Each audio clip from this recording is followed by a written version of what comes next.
মাইকটা বন্ধ করতো।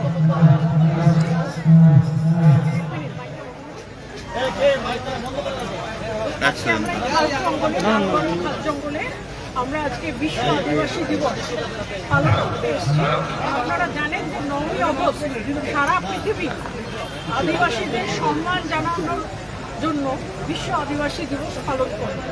আমাদের সাঁওতাল ভাই বোনেরা যারা পশ্চিমবঙ্গে ধরুন রাফলি 6.5 অর্থাৎ 7% অফ দ্য পপুলেশন, এবং প্রত্যেকটা জেলায় জেলায় গেলে দেখতে পাবেন যে 18% to 30% যেখানে যেখানে আছে, তাদের ভালো মন্দ, তাদের অধিকার, তাদের সুরক্ষা, এই সমস্ত জিনিস জানতে, তাদের সাথে কথা বলতে, এবং যারা আদিবাসী ভাই বোনেরা স্বাধীনতা সংগ্রাম করেছিলেন, রক্ত জমিয়েছিলেন অনেক অনেক আগে, মানে প্রথম স্বাধীনতা সংগ্রামের যুদ্ধ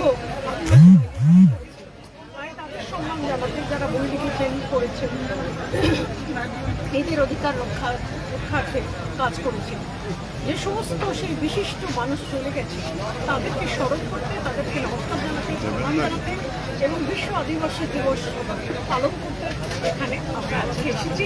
আমার সঙ্গে দিল্লি থেকে অরুণদা রয়েছেন, মুখার্জিদা, এবং রয়েছেন অরুণ ভাই, দুজনেই বিশিষ্ট সমাজসেবী দিল্লির, এবং মানুষের সেবামূলক কাজে নিজেদের নিয়োগ করে রেখেছেন।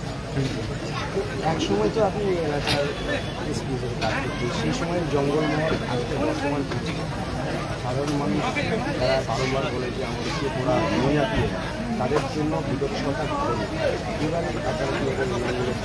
দেখুন, যখন আমি প্রথম জঙ্গলমহলে চার্জ নিই, আপনারা জানেন যে সাংঘাতিক অবস্থা ছিল, মাওবাদ এখানে ভর্তি ছিল, এবং আমরা অনেক কষ্ট করে এখানকার যে মানুষ রয়েছে মানুষের সাহায্যে, তার কারণ লোকাল মানুষ যারা রয়েছেন অঞ্চলে তাদের সাহায্য ছাড়া তো একটা পুলিশ ফোর্স বা একটা প্যারামিলিটারি ফোর্স কিছু করতে পারে না।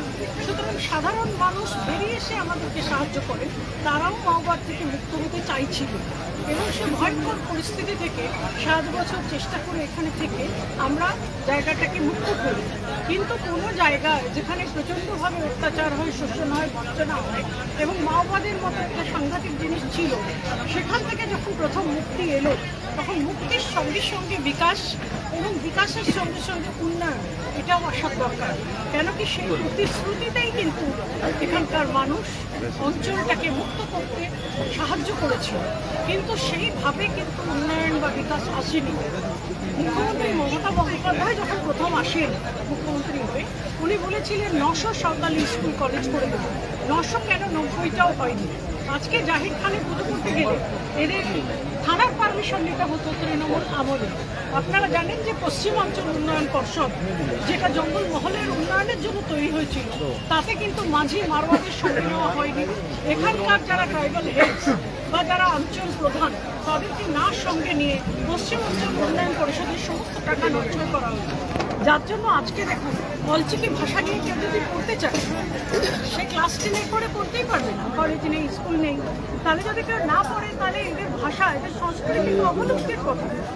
আজকে নতুন সরকারের কাছে আমরা সবাই মিলে আবেদন জানাচ্ছি, এবং আশা আছে যে নতুন সরকার জঙ্গলমহলের জন্য নতুন করে ভাববে, এবং একটা যে কি বলে যে সাবসিডি দেওয়া, 2 টাকার চাল দেওয়া, কি সবুজ সাইকেল দেওয়া, দাতব্য সহায়তা যেটাকে বলে, দাতব্য সহায়তার গৃহীতা হিসেবে না দেখে এই মানসিকতাটা সরিয়ে এদের উন্নয়ন এবং বিকাশের সমানভাবে অংশীদার, তার স্বীকৃতি বর্তমান সরকার দেবেন। ঠিক যেভাবে দ্রৌপদী মুর্মুকে ভারতের রাষ্ট্রপতি করেছেন, জনজাতীয় গৌরব দিবস যাতে অ্যানাউন্স করেছেন, একইভাবে আদিবাসী ট্রাইবাল ভেবে উন্নয়নের জন্য উন্নয়ন প্রকল্প জঙ্গলমহলে বহু আসবে এই আশা রাখি।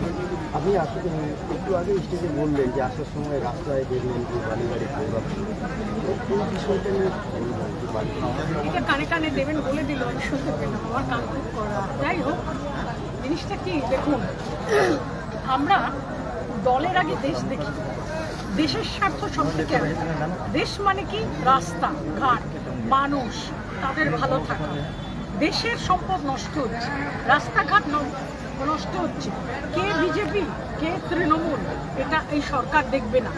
যারা ইল্লিগাল কাজ করছেন, ইল্লিগাল বালি খাদানের কাজ করছেন, আপনারা কমপ্লেন সেলে কমপ্লেন দেবেন, সরকার ন্যায় করবে, সরকার ব্যবস্থা নেবে এবং আদিবাসীদের যে চলাফেরার যে জায়গাগুলো, গ্রামের রাস্তা, গ্রামের সড়ক, গ্রামের স্কুল, গ্রামের বাচ্চা, তার হেলথ, তার স্বাস্থ্য, এগুলোর বিষয়ে আমরা প্রখর নজর দেব।